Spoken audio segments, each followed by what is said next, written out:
जादुई चेहरा बनाने वाला शीशा।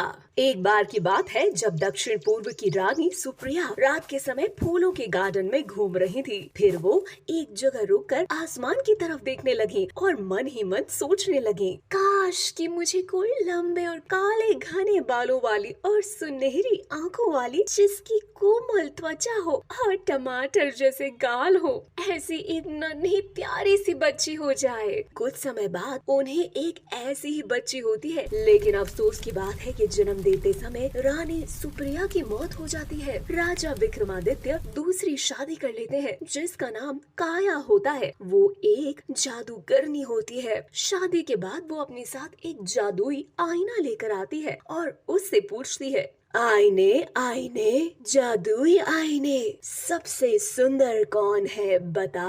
आप हो बहुत सुंदर मेरी रानी, लेकिन आपसे भी सुंदर शहजादी ओरिया है। आईने की बात सुनकर वो बहुत आग बबूला हो जाती है। अगर ये मुझसे सुंदर रहेगी तो सब लोग फिर इसी की खूबसूरती की प्रशंसा करेंगे, इसीलिए मुझे कुछ तो करना होगा ताकि राज्य में सबसे सुंदर महिला मेरे अलावा और कोई ना हो। काया हर रोज कुछ ना कुछ करती जिससे कि वो ओरिया की खूबसूरती को कम करे, लेकिन दिन प्रतिदिन ओरिया एक बहुत ही सुंदर और प्यारी दिखने लगती है। ये सब देख काया एक बार फिर अपने जादुई आईने के पास जाकर उसे कहती है, आईने आईने जादुई आईने, सबसे खूबसूरत कौन है बता। मेरी रानी, आप सबसे खूबसूरत हो, लेकिन आपसे भी खूबसूरत शहजादी ओरिया है। काया इस बार बहुत ज्यादा परेशान हो जाती है और वो ओरिया को हमेशा हमेशा के लिए खत्म करने के बारे में सोचती है। इसीलिए वो अपने एक सिपाही को बुलाकर उससे कहती है, तुम्हें शहजादी को जंगल ले जाना है और जंगल में ले जाकर उसकी जान लेनी है। इसके बदले में मैं तुम्हें मुंह मांगी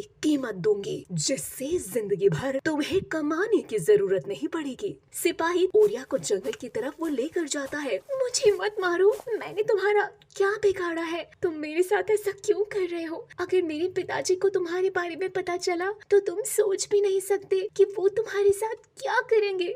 मुझे मत मारो, मुझे जाने दो। शहजादी ओरिया, मैं बहुत मजबूर हूँ। अगर मैंने तुम्हें नहीं मारा तो रानी काया मुझे मार देंगी और मेरे परिवार को भी। मेरी जिंदगी और मेरे परिवार की जिंदगी अब रानी काया के हाथ में है। अगर मैंने तुम्हें छोड़ दिया तो इसका अंजाम बहुत बुरा होगा। मैंने तुम्हें मारने की बहुत कोशिश की, लेकिन मैं ये सब नहीं कर सकता। तुम यहाँ से बहुत दूर चली जाओ ओरिया, और तुम्हारा यहाँ नामो निशान भी नहीं होना चाहिए, इससे तुम जिंदा बच पाओगी। मैं तुम्हारे सामने हाथ जोड़ रहा हूँ ओरिया, तुम कभी लौट कर मत आना। ओरिया कहती है, मैं तुम्हारा एहसान कभी नहीं भूल पाऊंगी, और ओरिया वहाँ से भाग जाती है। वो एक जंगल के अंदर पहुँच जाती है और उसे एक छोटा सा घर दिखाई देता है जहाँ एक बूढ़ी औरत रहती है। ओरिया उस घर के अंदर जाती है। अम्मा अम्मा, मुझे बचा लीजिए। अम्मा, मेरे पीछे कुछ सिपाही लगे हैं जो मुझे जान से मार देना चाहते हैं। मुझे बचा लो अम्मा, मुझे बचा लो। वो उसे अपने घर में पनाह दे देती है। बेटी, तुम्हें देखकर मुझे मेरी बेटी की याद आ गई। वो भी तुम्हारी तरह बहुत सुंदर थी।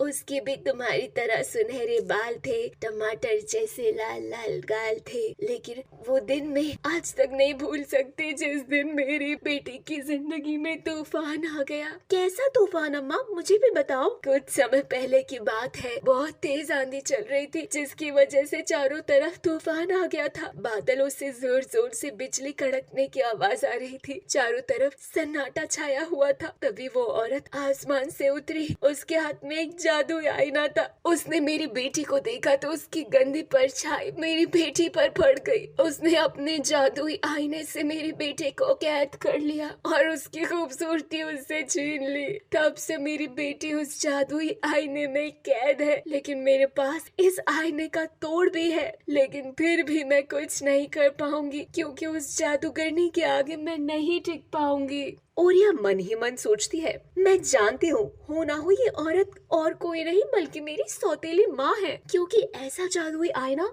उनके ही पास है। क्या सोच रही हो बेटी? नहीं अम्मा जी, मैं कुछ नहीं सोच रही। बस मैं ये जानना चाहती हूँ कि आपके पास ऐसा कौन सा तरीका है जिससे आप अपनी बेटी को वापस ला सकती हैं और इस जादुई आईने की कहानी को हमेशा के लिए खत्म कर सकती हैं। कुछ समय पहले मैं एक देवी के पास गई थी बेटी। वो देवी बहुत ही अच्छी और नेक दिल की थी। मैंने उससे मदद मांगी तो उसने मुझे कांच की बोतल में 7 समंदर का पवित्र जल दिया। अगर ये जल उस जादुई आईने के ऊपर डाल दूं तो उस जादुई आईने से मेरी बेटी आजाद हो जाएगी और वो जादूगरनी जलकर नष्ट हो जाएगी।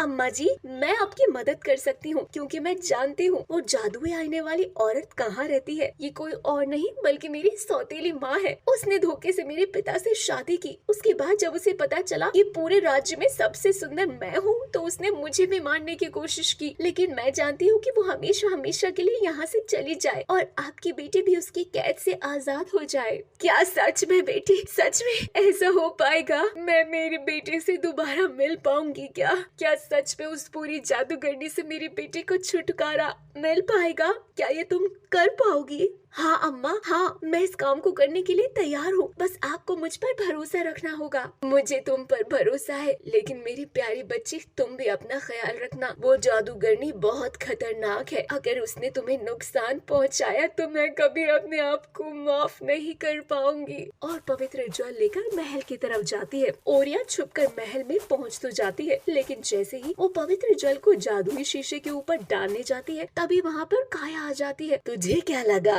तू मुझे इतनी आसानी से बेवकूफ बना लेगी? अरे तेरे जैसी कम अकल की तो मैं चुटकी बजा के हवा में उड़ा दूंगी। तो क्या मेरा मुकाबला करेगी? तो रुक, तुझे तो मैं अभी बताती हूँ। तभी काया अपने जादू की मदद से ओरिया को नुकसान पहुँचाने की कोशिश करती है, लेकिन उसी दौरान जैसे ही पवित्र जल आईने के ऊपर गिरता है वो आईना पूरी तरह से चटक जाता है। उसमें से एक रोशनी निकलती है और बहुत सुंदर लड़की बाहर आती है। वहीं दूसरी तरफ काया जलकर राख हो जाती है और वो अपने पिता के साथ खुशी खुशी रहने लगती है।